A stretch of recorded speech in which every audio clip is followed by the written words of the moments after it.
living in the city, it's an urban park, and the other parks that we had gone to in the past had all been in the suburbs. It's not far from my house, so that was obviously really exciting. I think it's great that, the community, especially children that have access to that park, that live in the city, that maybe wouldn't have access to some of the other parts, plus all the huge history behind, Highland Park.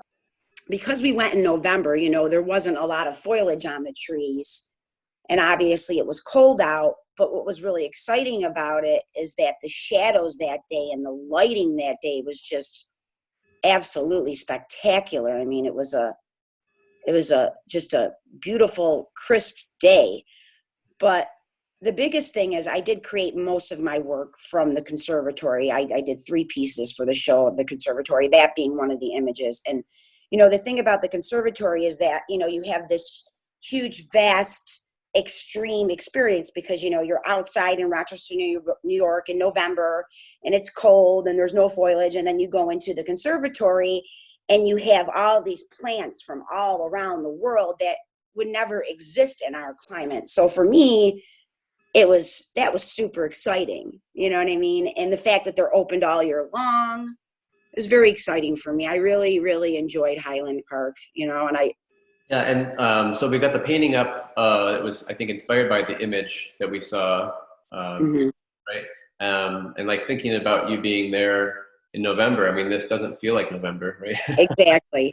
And I think that that's the perk about the conservatory is that, you get to be in a space with all these different species of plants that otherwise you may never have the opportunity to see in your lifetime if you're not in those environments. So, that was super exciting.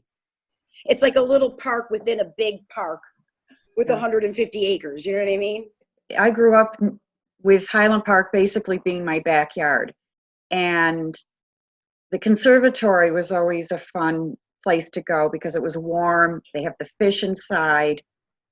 The first time I saw a banana tree or a pineapple growing in Rochester, New York, was in the conservatory. And here we are outside in this photograph, and it's so different than the inside, as Courtney was saying. Yeah.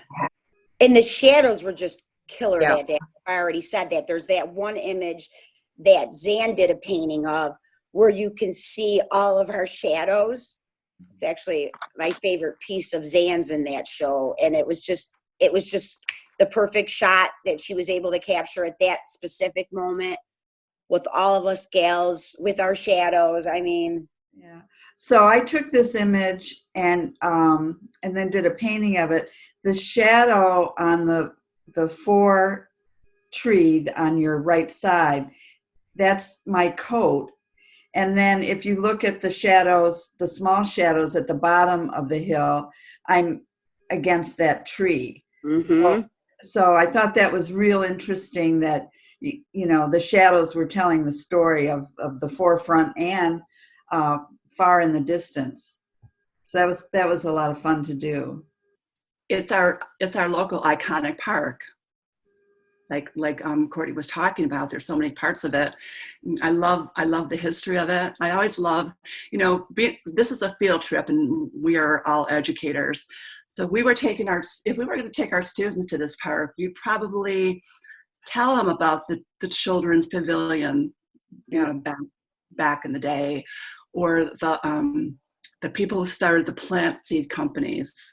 But then once they're there, or once we're there, you can understand that the ground that you're walking on, how historical it is. But at the same time, a field trip leaves you open for new wonder, like the shadows that we discovered, or the just the different shapes of the branches and the atmosphere of it. So I think it's multi-sided whenever you have a field trip. This was the Poets' Garden, wasn't it? Yeah.